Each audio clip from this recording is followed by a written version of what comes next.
नमस्कार, मैं हूं प्रदीप यादव और आप देख रहे हैं नौरंग मीडिया। कैमरामैन राहुल कुमार के साथ हम आज उपस्थित हैं बंधु एंटरटेनमेंट के ऑफिस में और आज हमारे साथ जुड़ गए हैं एक समाज सेवी, कलाकार और बहुत ही उम्दा व्यक्तित्व के धनी अविनाश झा बंधु जी। तो सबसे पहले आपका स्वागत है बंधु जी हमारे इस नौरंग मीडिया चैनल में। बहुत बहुत धन्यवाद प्रदीप जी आपका, राहुल जी आपका एवं नवरंग मीडिया को देख रहे सभी दर्शकों को अविनाश बंधु का प्रणाम। सबसे पहले हम ही कहेंगे कि जो आपका एक गाना था कोरोना काल में जो कि वायरल हुआ था फेसबुक पे, मिलियन व्यूज आया था, खैला बिना रोवे बबुआ। तो आप ये गाना मतलब क्या सोच के बनाए थे और कैसे था हमारे थोड़ा दर्शकों को आप सुना दें। देखिए ये लॉकडाउन 2 में हमने कंपोज किया था कि लॉकडाउन 1 में हमने देखा कि किस तरह से त्राहिमाम हो गया था पूरा दुनिया और उसका मार झेलते-झेलते इंसान थोड़ा संभल रहा था कि फिर से लॉकडाउन 2 आ गया, ठीक है? तो उसमें हम ऐसे ही बैठे थे, तो ये दर्द, ये दुनियादारी दिख रहा था, तो लोग बहुत सारे गाने गा रहे थे लेकिन वो अलग-अलग तरीके का पेश कर रहे थे, लेकिन वो चीज़ कोई दिखा नहीं रहे थे जो ओरिजिनल चीज़ होना चाहिए जो बीत रहा था गरीबों पे, जो मिडिल क्लास लोग या नॉर्मल जो भी गरीब तबके के लोग थे जो झेल रहे थे जिस दर्द को, वो चीज़ नहीं दिखा रहा था हमको किसी वीडियो में या किस तरह का। तो हम लोग यूँ ही बैठे थे तो एक बार मन किया कि नहीं कुछ किया जाए। तो उसी में हमने कंपोज़ किया था और मैंने रियलिटी दिखाने की कोशिश की और बहुत-बहुत धन्यवाद तमाम श्रोताओं का, दर्शकों का कि उन्होंने बहुत प्यार दिया इस गाने को। मेरा फर्स्ट सॉन्ग था जो मिलियन में व्यूज़ था और सबसे बड़ी बात ये नहीं कि मिलियन जाना, उसमें हमें बहुत तारीफ़ मिले और ऐसे नहीं कि सिर्फ़ श्रोताओं, एक से एक अच्छे-अच्छे लोगों से हमें उस चीज़ के लिए सम्मानित किया गया, सम्मान दिया गया। हर लोगों ने मुझे तारीफ़ में चंद शब्द कहे और उन्होंने बोला कि नहीं आपने जो किया है वो काबिल-ए-तारीफ़ है। आपने सचमुच रूबरू कराया है कि कोरोना का असर क्या रहा। तो और ये मेरे फ़ेसबुक पे भी है अविनाश बंधु पेज पे और यूट्यूब पे भी बंधु एंटरटेनमेंट पे है। आप लोग भी देख सकते हैं, तो आपको देखने से पता चलेगा कि सचमुच ये कोरोना का दर्द बयाँ कर रहा है। वो अभी हम आपको रोकेंगे। अभी हम कहेंगे कि अभी जो समय था कोरोना काल का और अभी का जो समय है लगभग 1.5 साल का अंतराल है। उसके बाद आपने कोई गाना नहीं बनाया क्या? नहीं, बनाए हमने तो बहुत सारे गाने बनाए, ऐसा नहीं है, मैं बराबर गाना तो बनते ही रहते हैं। हाँ, ये है कि हम कुछ ऐसा अमर्यादित काम नहीं करते हैं कि कुछ लोग बस आके और बवाल मचा दें और कुछ भयंकर सा तूफ़ान सा आ जाए, फिर हल्ला-गुल्ला हो। उस तरह का अमर्यादित चीज़ ना किया हूँ और उम्मीद करता हूँ भविष्य में भगवान ना करे मुझे कभी ऐसे काम करना पड़े जिससे कि हमें, हमारे परिवार को या हमारे चाहने वाले को तकलीफ हो या गलत शब्दों से संबोधित किया जाए। जो पब्लिसिटी खैला बिना रोए बबुआ को मिला, उसके बाद भी आप गाना बनाए हैं लेकिन उसको उतना नहीं मिला, इस पे आप क्या कहेंगे? क्यों नहीं मिला? हाँ, देखिए इसमें तो ज़रूर बोलेंगे क्योंकि एक बात ज़रूर है कि मैं ये नहीं कहता हूँ कि मैं बहुत बड़ा कलाकार हूँ, लेकिन मैं ज़रूर कोशिश करता हूँ कि जो भी बनाता हूँ ना, तो वो एक मैसेज हो जो समाज को कुछ मैसेज दे। मैं हर तरह के गाने करता हूँ, चाहे लोकगीत करूँ, सैड सॉन्ग करूँ या भक्ति सॉन्ग करूँ या कोई भी अगर कॉन्सर्ट बनाता हूँ, तो कोशिश रखता हूँ कि कुछ मैसेज छूटे उससे। तो हमने बहुत सारे गाने किए हैं, प्यार तो मिला है, ऐसा नहीं मेरा बेगूसराय का लाल को बहुत प्यार मिला है, यार तेरी यारी को भी बहुत प्यार मिला है। लेकिन क्या है कि हाँ, इस तरह से वायरल नहीं हुआ है क्योंकि खैला बिना रोवे में बहुत वायरल हुआ था।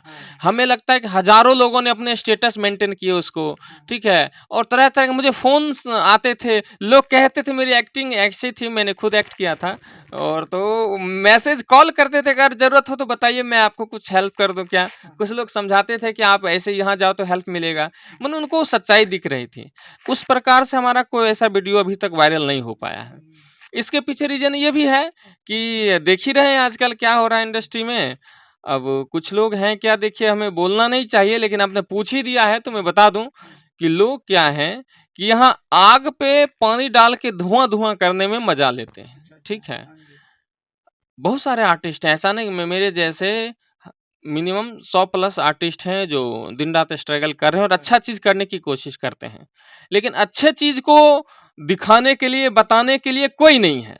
और कुछ गलत चीज होता है, कुछ गंदा चीज होता है, कुछ अभद्र चीज होता है, तो उसको प्रेजेंटेशन करने के लिए 100 लोग तैयार हो जाते हैं। क्यों?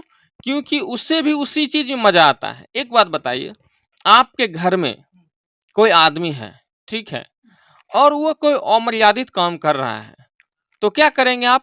उस आदमी को प्यार से समझाएंगे कि ऐसा नहीं करना चाहिए, कि डंका का चोट बजा के पूरा मोहल्ला को बुला के कहेंगे कि देखो ये नंगा घूम रहा है, नंगा घूम रहा है? तो लोग ना उल्टा कर रहे हैं। कुछ लोग हैं, मैं नाम किसी का नहीं लूंगा, आप लोग सब जानते हैं, वो लोग ना क्या कहते हैं, चापलूसी करते हैं, ठीक है। तो क्या है कि अब देखिए, माना कोई अश्लील गाना गा रहा है, तो जितना वो गाना फेमस नहीं होता है, उसको ये लोग जानबूझ के उतना वायरल कर करके फेमस कर देते हैं। अच्छा, आप अभी तक अश्लील गाना कोई गाए हैं कि नहीं?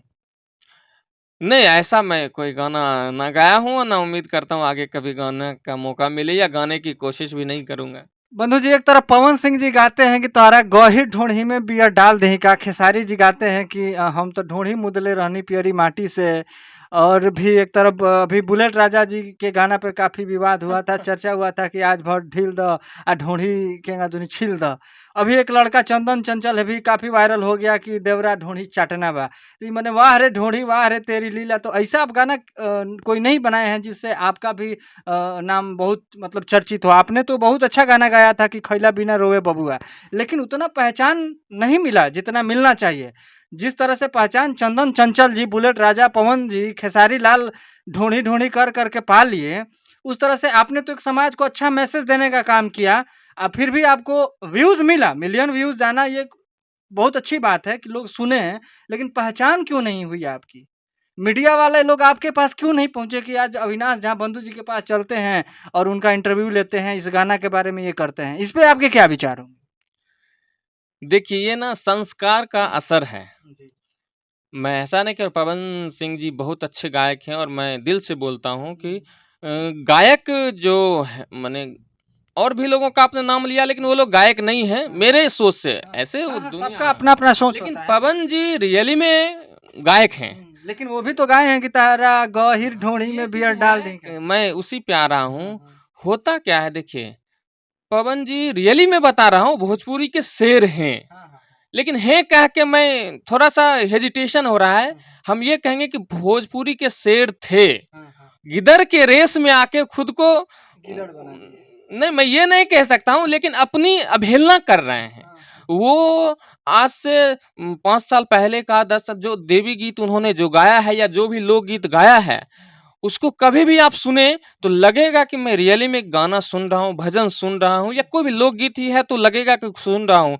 इंटरनेशनली ब्लॉकबस्टर सॉन्ग देने वाले हैं पवन सिंह जी, और उनका आज भी लंदन हो या यूएसए हो या कहीं भी ऑल वर्ल्ड में, वहाँ लोग अविनाश बंधु को जाने ना जाने, खेसारी जी को जाने ना जाने, ये नए नए जितने भी लड़का लोग हैं, ये लोग को जाने ना जाने, पवन सिंह को by god as a singer Pawan Singh को सभी जानते हैं।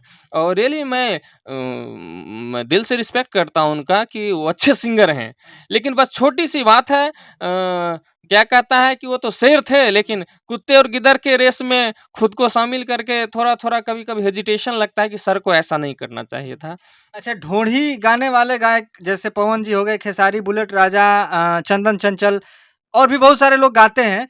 ढोढ़ी तो गाना पवन जी भी गाए हैं, खेसारी लाल भी गाए हैं, लेकिन उनका विरोध क्यों नहीं? और ये जब ये 2 छोटे कलाकार जब ये ढोढ़ी गा देते हैं तो पूरा समाज विरोध करने लगता है, पूरा मीडिया लोग विरोध करने लगता है, तो बड़े लोगों का विरोध क्यों नहीं कि इन छोटे बच्चों का विरोध हो रहा है? आपके इस पे क्या विचार होंगे? देखिए, बहुत अच्छा सवाल किया है आपने, मेरे मन के बात को एकदम रख दिया है। एक सीधा सा बात है, आप बैकग्राउंड पहले जानिए। जो लोग मीडिया वाले जो बनते हैं कि हम बहुत बड़ा पत्रकार हैं, उनसे कहीं पर्सनली मिल के देखिए, क्या उनके में कोई पत्रकार वाला संस्कार है? क्या वो पत्रकार हैं? नहीं। वो लोग अपना दाल रोटी चलाने के लिए कुछ ऐसे लहजे और मुद्दे ढूंढते रहते हैं जिनसे उनका नमक रोटी चलता है, ठीक है। और उनमें उतनी औकात ही नहीं है कि वो पवन सिंह, खेसारी लाल और शाहरुख खान, सलमान खान के पास जा सके, ठीक है। तो वो क्या करेंगे, जब कोई नहीं मिला तो चलो भाई इसको ही ये कर देते हैं, ठीक है। सिंगर लोग भी थोड़ा स्टार्टिंग उछलता है कि अरे मीडिया मारे, हाँ हाँ हाँ, आइए आइए मीडिया वाला, आइए आइए आइए, क्योंकि क्या करेगा बेचारा, थका हारा है, अच्छा गाना गाता है तो बजता नहीं है, तो चलो गलत ही सही। मैं तो कल ही मैं एक नोट्स लिख रहा था, क्योंकि मैं लिखने का शौकीन हूँ, और बहुत जल्द मेरा जो अभी बुक आ रहा है उसमें एक चैप्टर इस चीज पे भी है कि बिगड़ती हुई हमारी भोजपुरी। ठीक है, इसमें ना कुछ लोगों का मैंने इंटरव्यू भी देखा है, अब नाम नहीं बताऊंगा क्योंकि भाई अब सबका पर्सनल मत है, तो मैं उससे पता चला है कि इंडस्ट्री में अगर आपको चमकना है तो आपको इसी तरह का ढोरी चोली छोरी ये उल्टा सीधा काम करना होगा, और आप फिर हाईलाइटेड सिंगर हो जाएंगे। और अच्छे जब तक आप कर रहे हैं, मैं उन लोगों से, मीडिया वाले से विनम्र आग्रह करता हूँ कि भाई साहब कभी फुर्सत मिले तो मेरे पास आइए। और मैं एक ही बात कहूंगा कि आप उस सिंगर को, जो छोटे स्तर के सिंगर हैं, उसके पास जा रहे हैं। कुछ दिन पहले बहुत सारे कुछ भोजपुरी कलाकार थे जिनका अलग अलग तरह के वीडियो वायरल हुआ, ठीक है, तो मैं उनसे कहूंगा कि कभी आप एकता कपूर के पास जाके बोली कि पॉर्न स्टार सनी मोरिया को, सनी लियोनी को सुपरस्टार कैसे बना दी? कभी शाहरुख खान को जाके पूछा कि वो लैला और लैला पे सनी लियोनी को काहे डांस करवा दिया? कभी उसने पूछा है कपिल शर्मा को जाके कि उनके शो में सनी लियोनी बैठी है और तमाम लोग उससे माने इंटरटेन, उसको एक सेलिब्रिटी की तरह पेश कर रहे हैं, जो कि दुनिया जान रही कि सी इज ए पोर्न स्टार। अच्छा बंधु जी, आपने भोजपुरी की बात छेड़ दिया है, तो हम आपसे ये जानना चाहेंगे कि भोजपुरी में अश्लीलता का जो है वो चर्चा क्यों बार-बार सामने आती है? ये जानबूझ के किया जाता है, आता नहीं है। अश्लील सोच होता है, अश्लील होता कुछ नहीं है, उसका वर्णन तो सिंगर लोग दे ही देते हैं। मैं सच बताता हूँ कि आप अश्लील अश्लील करते हैं। अश्लील क्या है? अश्लील दूर करने के लिए सिंगर जिम्मेदार नहीं है, ना सिंगर दूर कर सकता है। एक बात बताइए, यूट्यूब सिंगर को पैसा कहाँ से आता है? यूट्यूब से आता है, उसके प्रोग्राम से आता है। अगर वो अश्लील गायक है तो उसको लोग अपने प्रोग्राम में, अपने गांव शहर में, दशहरा दिवाली में और शादी ब्याह में बुलाते ही क्यों हैं? इसका मतलब या तो मीडिया वाला बहुत होशियार है, या दुनिया वाला होशियार है, या मीडिया चुतिया है, या पूरा दुनिया। अच्छा, अश्लीलता को बढ़ाने में पब्लिक सबसे ज़्यादा ज़िम्मेदार है या फिर कलाकार ज़िम्मेदार है? कलाकार नहीं जिम्मेदार है, कौन ज़िम्मेदार है? जिम्मेदार हम आप आम पब्लिक है, श्रोता है। अगर श्रोता छोटा सा है, हमको लग गया कि गाना अश्लील है, सबसे पहले तो उन चोटों को मैं कहूंगा जो अपना टीआरपी बढ़ाने के लिए और नमक रोटी चलाने के लिए जो चिल्ला चिल्ला के बोलते हैं इसने अश्लील गाया, इसने माँ बहन का बेइज्जती किया, फलना किया, उससे मैं पूछूंगा कि सबसे पहले आप बताइए कि आप गाना सुने कैसे जो आपको पता चला कि अश्लील है? इसका मतलब आप भी वही सुनना पसंद करते हैं। तो फिर जब आप खुद सुन रहे हैं और दुनिया को समझा रहे हैं, आपने कभी अपने मोहल्ले में, अपने घर में शादी ब्याह हो रहा है तो आप कभी वहां जाके देखें कि कौन सा गाना बजता है? जब आपकी बहन, आपका भौजाई, आपका भाई वहां पे ठुमका लगाता है तो कौन सा गाना बजता है? कभी उस पर जाके माइक लेके चढ़े हैं, मेरी बहन तुम ऐसा क्यों करो, मेरा भाई, मेरा समाज, मेरा दोस्त, तुम ये गाना क्यों बजा रहे हो? अगर नहीं बजा तो 40 मिलियन, 500 मिलियन, 600 मिलियन, बिलियन में गाना पहुंच कैसे रहा है? तो फिर हम अगर उसको सुन रहे हैं तब तो लोग गा रहा है। चलो एक अश्लील गाना, कोई भी गाना लिए जिस पर खूब बलाल मना, अभी ढोरी ढोरी चल रहा है, हुआ तो कुछ नहीं, यूट्यूब पे ही तो लोग देख रहा है, उसमें एक आता है ऑप्शन डिसलाइक करने का, ठीक है, वहां लाइक देख रहे हैं मिलियन में है, तो डिसलाइक मिलियन में होना चाहिए ना, लाइक तो नहीं होना चाहिए। लोग डिसलाइक करें, एक सिस्टम है रिपोर्ट मारने का, वहां 40 मिलियन 50 मिलियन लोग देख रहे हैं, उसमें 1 मिलियन भी तो रिपोर्ट कर दे, यूट्यूब खुद उड़ा देगा गाना को। तो फिर एक बार पब्लिक अगर जग गई कि हमको इस गाना को बाइकआउट, जब बाइकआउट कर दिया तो बॉलीवुड ध्वस्त हो गया। जब बाइकआउट पे आ गया तो बॉलीवुड रो रहा है। बॉलीवुड की बहुत सारे फिल्में जो शूट हुई है वो एडिट पे नहीं जा रहा है कि एडिट करके भी क्या करेंगे, उससे कुछ होना नहीं है। 500 करोड़ का फिल्म फ्लॉप हो रहा है। जब पब्लिक फ्लॉप करने पे उतर जाए तो कुछ भी कर सकता है, कयामत ढाह जाता है। तो फिर जब पब्लिक अगर चाह लेगा कि अश्लील है तो उस मीडिया वाले भाई साहब लोग से कहेंगे कि आप ऐसे चिल्ला चिल्ला के जो बोलते हैं ना, उस सड़क पे चिल्ला चिल्ला के अपना करेजा पीट पीट के पब्लिक को समझाइए कि भैया ये गाना मत बजाओ, तुम रिपोर्ट मारो, तुम ये चीज ये करो, वो तो और तुम शॉर्ट क्लिप लेके और तुम अपना भी चैनल पे डाल देते हो। एगो कभी कोई सिंगर या कोई मॉडल थी, उसका वीडियो वायरल हुआ तो उसको बताने के बदला लोग उसका भी क्लिप चढ़ा चढ़ा न्यूज पे चला रहा था। अरे सनी लियोनी का क्लिप काहे नहीं चला रहे हो भैया? हैं? माना गलत, कौन गलत नहीं करता है? वो पर्दे के पीछे तुम सही हो, तुम अपना प्रमाण, चलो गलत के माना, उसने एक्सेप्ट किया कि हम गलत कर लिए, माना कोई भी है तो फिर ठीक है, माना, चलो ठीक है। उसके उस चीज को हम, वो आर्टिस्ट है, आर्टिस्ट का कोई जात नहीं होता है, कोई ईमान नहीं होता है। उसका हम कला देखने जाते हैं। गलती तो आम पब्लिक करता है ना, उसको स्टार समझ लेता है, उसको बीवी बनाने का सोच लेता है, बहन बनाने का सोच लेता है, भाई बनाने का सोचता है, हमारा हीरो हो गया। कर्म तो इतना खराब है, माँ बाप का टैटू नहीं बनाता है, लोग हीरो हीरोइन का टैटू बना के घूम रहा है। उससे ज्यादा बेवकूफ और बहियात इंसान कौन होगा जो अपना माँ बाप और देवी देवता को छोड़ के कल के लोंडे लोग का फोटो हाथ पे टैटू बना के घूम रहे हैं। कोई फलना बाबू का, कोई चिलना बाबू का। क्यों?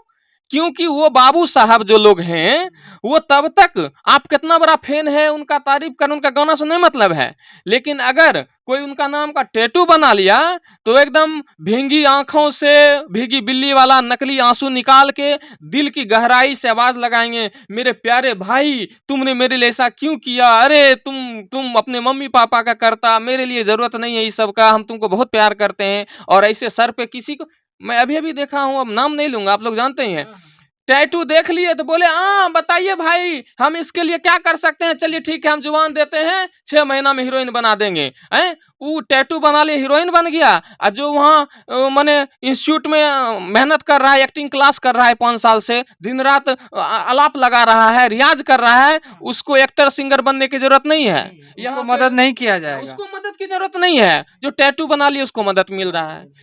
अभी देख रहे हैं 2-3 दिन से वो है कोई रिक्शा वाला, कुछ न्यूज वाले, अब उनका पर्सनल फायदा है कि नुकसान भगवान मालिक, उसको 4 दिन में स्टार बना दिया है। और अभी भी थोड़ा देर पहले हमको न्यूज मिला है वो फेक आदमी है। अब बताइए इसमें गलती किसकी है? यहाँ न्यूज का भी वजूद ये लोग खत्म करके रख दिया है। हाँ बिल्कुल आप सही कह रहे हैं। कुछ यूट्यूबर हैं और कुछ अपने यहाँ झोला छाप पत्रकार भी आ गए हैं बिहार में, जो कि अपने बिहार को बदनाम कर रहे हैं और गलत गलत चीज़ डाल करके प्रमोट कर रहे हैं और उसका फायदा उठा रहे हैं। 100% एकदम यही बात है कि वो लोग कोई पत्रकार नहीं है, ठीक है। उन लोग को सिर्फ जैसे कि कुत्ता को ना माने हमेशा बस सूंघते रहता है कि हमको हड्डी कहाँ मिलेगा, मक्खी होता है ना वो देखते रहता है कि शरीर के कौन से पार्ट में घाव है, ठीक है, क्योंकि पूरा पार्ट में उसका असर तो होगा नहीं, इसलिए घाव पे अटैक करता है। इसलिए उन मीडिया वाले को अच्छे लोग तो वैल्यू देंगे नहीं, तो ऐसे जगह अटैक करता है जिसका कोई वजूद नहीं है, या तो वो वजूद में आ जाता है या मिट्टी में मिल जाता है। सही बात है। बहुत सारा समय नहीं लेंगे बंधु जी। अब लास्ट में आपसे ये पूछेंगे कि हमारे दर्शक लोग बहुत मतलब इंटरेस्टेड होगा इस चीज़ को जानने के लिए कि अब आपके आने वाले प्रोजेक्ट कौन-कौन से हैं? देखिए मैं अभी अपकमिंग में हमारा अभी 3 फ़िल्में हैं, ठीक है, जो 3 फ़िल्में आ रही हैं, और एक हम लोग अभी एक 21 अक्टूबर से एक नया प्रोग्राम शुरू कर रहे हैं, बंधु की फ़िल्मी पाठशाला, जो कि बंधु टीवी से हर शाम 8 बजे रिलीज़ होगा, ठीक है। इसमें मैं अलग-अलग का प्रोग्राम दिखाने जा रहा हूँ, और वो पूरी की पूरी कहानी जो होगी वो फ़िल्म और वास्तविक ज़िंदगी को कैसे रिलेट करती है। उसमें एक से एक शख्सियत से हम लोगों को रूबरू कराएँगे, एक से एक writer, singer, actor, dancer, model, और हम बताएँगे कि रियल लाइफ़ और रॉल लाइफ़ क्या होता है। लोग रॉल लाइफ़ को देख के रियल लाइफ़ बनाना चाहते हैं, रियल लाइफ़ को रॉल लाइफ़ में ढलाना चाहते हैं, दोनों डिफरेंट हैं। Both are different parts of humanity. इंसान को हमेशा ये सोचना चाहिए कि ये रॉल लाइफ़ है, ये रियल लाइफ़ है। रियल लाइफ़ को कभी रॉल लाइफ़ में नहीं इन्वॉल्व करना चाहिए। यहाँ लोग जो कलाकार आते हैं जब प्रोग्राम में या मिलने, तो ऐसे हाथ जोड़ते हैं, कहते हैं बस आप ही लोग मेरा भगवान हैं, आप ही के बस जुगारे से हम जीते हैं, आप ही के दिए से खाते हैं। वो लोग कभी सोचते हैं कि अगर हम इस तरह का कुछ मैसेज मार्केट को दे रहे हैं, ऐसे गाने गा रहे हैं, तो वो जो हमारे प्रिय दर्शक मेरा देवता है, उनका बाल बच्चा पे उसका क्या असर होगा, वो क्या सोचेगा? तो सोच अगर जागृत करना है तो जनता को जगना पड़ेगा। और अश्लील गायक पत्रकार जो इस तरह के कुछ नहीं, पत्रकार लोग हैं ही नहीं। 1 मिनट, उनका बहिष्कार करना है। वो लोग पत्रकार हैं ही नहीं, क्योंकि जो अच्छे पत्रकार हैं उनको पत्रकारिता क्या होता है ना, पता ही नहीं है। वो लोग नहीं जानते। जो अच्छे पत्रकार हैं उनको पता होता है कि हम कौन सा मैसेज मार्केट को दें, कौन सा मार्केट। अच्छा, आपने कभी सुना है कि अभी जैसे माना ढोली चटना चल रहा है, या जो भी आप कह रहे हैं फलना चिलना, कभी देखे हैं कि हिंदुस्तान वाले ने उसको छापा हो? नहीं, उसमें दैनिक जागरण, आज तक, एबी न्यूज, माने जो भी ब्रांडेड हैं, जो लेवल, कभी देखे हैं रजत शर्मा ने कहा हो नहीं वो लोग क्योंकि वो जानते हैं कि इट्स ए एंटरटेनमेंट। और लोग जो ये कहते हैं ना अश्लील अश्लील, मैं बता देता हूँ, लोग कितना लोग अभी सुन रहे हैं, कह रहे हैं कि इसका ये होना, सेंसर बोर्ड होना चाहिए फलना। सेंसर बोर्ड इसलिए फिल्म में लागू होता है कि फिल्म सार्वजनिक रूप से चलने के लिए बनाया जाता है, सिनेमा हॉल थिएटर में, ठीक है। और यूट्यूब एक पॉकेट है, पॉकेट सिनेमा है ये, ठीक है। ये पर्सनल देखने की चीज होती है। अरे तुम्हें अगर कुछ प्रताड़ित करना है, दोष देना है, तो डीजे वाले से जाके भिड़ो ना, जो डीजे पे नंगा नचा रहा है और डंका के चोट पे बजा रहा है। यूट्यूब पे तो कोई सिंगर माना गा ही दिया, मैं उसको समर्थ नहीं कर रहा, मैं उसका साथ नहीं दे रहा हूँ, गलत है, लेकिन माना उसने कुछ दे ही दिया, यूट्यूब पे चढ़ा दिया, ये अपने ओटीटी पे चढ़ा दिया, तो गलती तो उस डीजे वाला का। वो तो ओटीटी में लोग ऐसे हेडफोन में सुन लिया, नॉर्मली सुना है, वो पर्सनल चीज है देखने दिखाने के। तो ऐसा है, तो उससे ज्यादा अश्लील हॉलीवुड में है, उससे ज्यादा अश्लील बॉलीवुड में एक से एक सीन दिखाया जाता है। उससे पहले एक से एक पॉर्न स्टार सुपरस्टार बन चुकी हैं। यहाँ पे तो गलत चीज भी डाले जाते हैं, तो उसका तुम करो कि पॉर्न कहे ना, तुम लोग बंद करा दे, तो पॉर्न साइट सब बंद करा दो, इतने हजारों पॉर्न साइट्स हैं, तुम लोग मुहिम खड़ा करो और पॉर्न साइट बंद करवा के दिखाओ, औकात है तो मैं आपके साथ हूँ, दिन रात मैं आपके साथ घूमूंगा। आज से मुहिम शुरू करो कि जितने पॉर्न साइट्स हैं सबको बंद करो, बंद करो, मैं आपके साथ हूं। तो फिर उसको नहीं, लोग मुहिम बनाते हैं, जो कमजोर तबके के लोग हैं उस पर अपना कमान चलाते हैं, उससे नमक रोटी चलाते हैं। आप उदाहरण में देखिए, कुछ दिन पहले एक बच्चा वायरल हुआ था, नीतीश जी से वो सवाल कुछ कर दिया, मीडिया वाला उसको 2 दिन में हीरो बना के टीआरपी वसूल लिया, आज कहाँ है कुछ पता नहीं। अभी एलन में है, और एलन में शायद वो पढ़ाई कर रहा है, अच्छा इंस्टीट्यूट में उसकी। ठीक है, पढ़ाई कर रहा है, तो क्या जरूरत था 4 दिन में उसको हीरो बनाने का? कोई मीडिया वाला को बुलाया था? नहीं बिल्कुल नहीं। क्या जरूरत था उसको करने का? अरे सहयोग के लिए जो मुख्यमंत्री जो हमारे राज्य के सर्वोसर्वा है, जब उन तक ही मैसेज चली गई, फिर वो खुद उपाय कर ही देंगे, तो फिर ये न्यूज वाले लोग अपने आप को होशियार समझ रहे थे। नहीं, इन लोगों को तो अपना टीआरपी चाहिए और व्यूज चाहिए चैनल पे, क्योंकि इन लोगों का भी दाल रोटी जो है इसी से चल रहा है। ठीक है इसके भैया, लिए ये लोग कहीं उतर जाएंगे, कितना भी निचता मतलब उतरना होगा तो वो ये लोग उस हद को पार करेंगे। और हम अब चाहेंगे बंधु जी कि आज के कड़ी में सिर्फ इतना ही, ठीक है ना। जब हम लोग आप और हम बात करने लग जाएंगे तो ये खत्म ही नहीं होगा। लेकिन अब यूट्यूब पे और अपने जो भी वेब पोर्टल है, वेबसाइट पे डालने के लिए इतना इनफ है। आज की कड़ी में इतना ही, फिर हम लोग मिलते हैं अगले बार। कैमरामैन राहुल कुमार के साथ मैं प्रदीप यादव, नवरंग मीडिया। धन्यवाद। बंधु इंटरटेनमेंट ना। अ, नमस्कार, मैं हूं प्रदीप यादव और आप देख रहे हैं नौरंग मीडिया। कैमरामैन राहुल कुमार के साथ हम आज उपस्थित हैं बंधु इंटरटेनमेंट के ऑफिस में, और आज हमारे साथ जुड़ गए हैं एक समाज सेवी, कलाकार और बहुत ही उम्दा व्यक्तित्व के धनी अविनाश झा बंधु जी। तो सबसे पहले आपका स्वागत है बंधु जी हमारे इस नौरंग मीडिया चैनल में। बहुत बहुत धन्यवाद प्रदीप जी आपका, राहुल जी आपका, एवं नवरंग मीडिया को देख रहे सभी दर्शकों को अविनाश बंधु का प्रणाम।